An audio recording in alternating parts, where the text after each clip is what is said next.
So, for me, the daily confrontation with fear has become a real practice for me since about three years ago. I went skydiving in Dubai, right? And skydiving is a really interesting confront with fear, right? So I gotta stand up. I'm sorry, I gotta stand up. All right. So all your friends, what happens? You go out. Sorry, I dropped my thing. Yeah. So what happens is you go out the night before and you take a drink with your friends, and somebody says, "Yeah, we should go skydiving tomorrow." And you go, "Yeah, we'll go skydiving tomorrow." Yeah. And you go, "Yeah." And everybody goes, "Yeah." Right? And you go home and you by yourself, you're like, Right? You're like, well, yeah, I mean, they was drunk too. Right? So maybe they not, maybe, I mean, we don't have to go. We don't have to do it. So then that night you're laying in your bed and you just keep, and you're terrified. You keep imagining over and over again jumping out of an airplane, and you can't figure out why you would do that, right?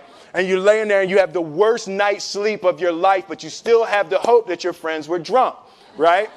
So you wake up the next day and you go, down and you say where you were going to meet and everybody's there. You're like, oh, shit. All right, cool. Right? So you get in the van and you don't know that your friends had the same night that you had because they're pretending like they didn't. They're like, yeah, man, my uncle's a Navy SEAL and, this is going to be great. I've been looking forward to this. And you're like, oh, my God. And your stomach is terrible. You can't eat and everything, but you don't want to be the only punk who doesn't jump out of this airplane. So you get there, and then you have this safety brief. And you're standing there, and the guys will tell you, well, if the chute doesn't open, what's going to happen is why the hell, what could happen? That the chute wouldn't open, right? So you do a thing, and what you do is your first jump, you're attached to a guy who is going, he's going to walk you out. So you go, and you get there, and there's an airplane, and nobody's stopping. Everybody's still going. So you get onto the airplane, and you're sitting there, and it's extra because you're sitting on some dude's lap, some stranger. You're sitting on his lap, and it's like, you trying to make small talk. Yeah, man. So you be jumping with people all the time, huh? Right?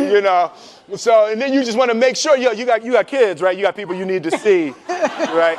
You just want to make sure he's serious, right? So you get in there. So everything's normal. So you fly and you go up to 14,000 feet, and you notice there's a light. It's red and it's yellow and green, right? So right now the light's red. So then you start thinking at some point the light's going to go green, but you don't know what's going to happen, right? And you wait and it goes yellow and the light goes green and somebody opens the door, and in that moment you realize you've never been in a freaking airplane with the door open. Right? Terror. Oh, sorry, I'm spitting. Oh, sorry. No, terror, right? So you go, and then, if you were smart, you sat in the back so you don't go first, right? And then people start going out of the airplane. And you go, and the guy walks you up to the end of the thing, and you're standing, and your toes are on the edge, and you're looking out down to death. And they say, on 3. And they say, 1, 2. And he pushes you on 2 because people grab on 3. Right? Right? And you go, and you fall out of the airplane. And in 1 second, you realize that it's the most blissful experience of your life. You're flying, right? It doesn't feel like falling, right? It's like you actually are kind of held a little bit by the wind, and then you start falling, and there's zero fear. You realize that the point of maximum danger is the point of minimum fear. It's bliss. It's bliss, and you're flying, right? And you're doing that, and then 20 seconds, 25 seconds, 40 seconds, and you have enough time to just kind of be like, oh, shit, that's that building. I like that one.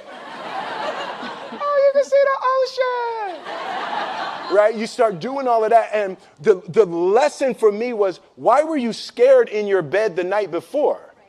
What do you need that fear for? Just don't go. Why are you scared in your bed 16 hours before you jump? Why are you scared in the car? Why could you not enjoy breakfast? What did you need that? The fear is fear of what? You're nowhere even near the airplane. Everything up to the stepping out, there's actually no reason to be scared. It only just ruins your day. You don't have to jump. And then in that moment, all of a sudden, where you should be terrified is the most blissful experience of your life. And God placed the best things in life on the other side of terror. On the other side of your maximum fear are all of the best things in life. You know? Mm-hmm. So that was good. That was my experience with skydiving and fear. All right.